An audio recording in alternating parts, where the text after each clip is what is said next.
حضرت حوا علیہ السلام کی پیدائش اور جنت میں رہنے کا حکم۔ حضرت حوا علیہ السلام کی پیدائش سے پہلے حضرت آدم علیہ السلام اکیلے تھے، ان کا کوئی ہم جنس نہیں تھا۔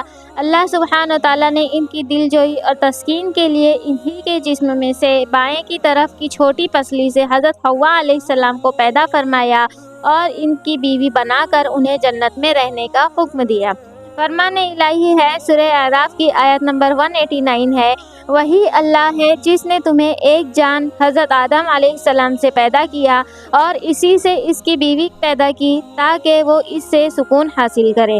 سورہ بقرہ کی آیت نمبر 35 ہے، ہم نے کہا اے آدم آپ اور آپ کی بیوی حوا جنت میں رہو۔ بخاری مسلم کی حدیث ہے کہ رسول اکرم صلی اللہ علیہ وسلم نے فرمایا، عورتوں سے حسن سلوک سے پیش آؤ کیونکہ وہ ٹیڑھی پسلی سے پیدا کی گئی ہیں، اگر تم اس پسلی کو سیدھا کرنا چاہو گے تو اسے توڑ بیٹھو گے۔ ایک حدیث میں آتا ہے کہ حضرت آدم علیہ السلام سو رہے تھے کہ اللہ عز و جل نے اسی حالت میں ان کی بائیں طرف کی چھوٹی پسلی سے حضرت حوا علیہ السلام کو پیدا فرمایا۔ ابلیس کی انسان دشمنی۔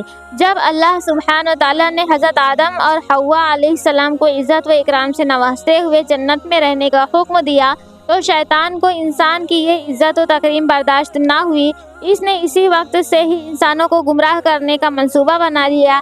انسان سے دشمنی کے لیے اس نے اللہ تعالیٰ سے مہلت طلب کی، اللہ عز و جل نے اسے قیامت تک کے لیے مہلت دے دی۔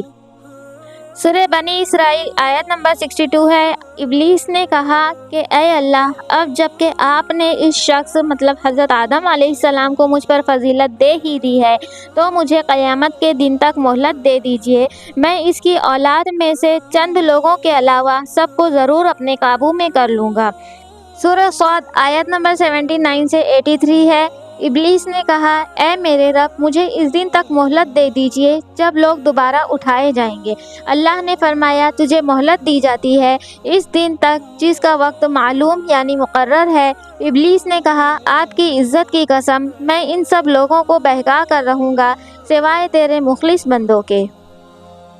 مسند احمد کی حدیث ہے، رسول اکرم صلی اللہ علیہ وسلم نے فرمایا، یقین مانو شیطان آدم علیہ السلام کی اولاد کو گمراہ کرنے کے لیے اسلام کی راہ پر بیٹھا ہوا ان کے دلوں میں یہ وسوسہ ڈالتا ہے کہ افسوس تم اپنے باپ دادا کا دین چھوڑ کر مسلمان ہو رہے ہو۔ سعادت مند لوگ اس کی بات ٹھکرا کر مسلمان ہو جاتے ہیں۔ پھر شیطان جہاد کی راہ پر بیٹھ کر کہتا ہے کہ تم جہاد کیوں کرتے ہو؟ تم مارے جاؤ گے اور تمہاری عورت کسی اور سے نکاح کر لے گی اور تمہارا مال تقسیم کر دیا جائے گا۔ مگر سعادت مند لوگ اس کی بات کو رد کر کے جہاد کے لیے نکل پڑتے ہیں۔ ایسے لوگ یقیناً جنتی ہیں، خواہ شہید ہو جائیں یا ڈوب کر یا کچل کر مارے جائیں۔ اللہ تعالیٰ نے ابلیس کو قیامت تک کے لیے مہلت دینے کے بعد بنی نوع انسان کو ابلیس کی دشمنی سے آگاہ فرما دیا اور یہ وضاحت کر دی کہ تمہارا سب سے بڑا دشمن شیطان ہے، اس سے بچنے کی ہر ممکن کوشش کرو، یہ بڑا چالاک اور چھپ کر وار کرنے والا ہے۔ تم اسے اور اس کے چیلوں کو نہیں دیکھ سکتے لیکن وہ تمہیں دیکھ رہا ہوتا ہے، اسی نے تمہارے ماں باپ کو دھوکہ دے کر جنت کی آرام دہ زندگی سے محروم کروایا تھا۔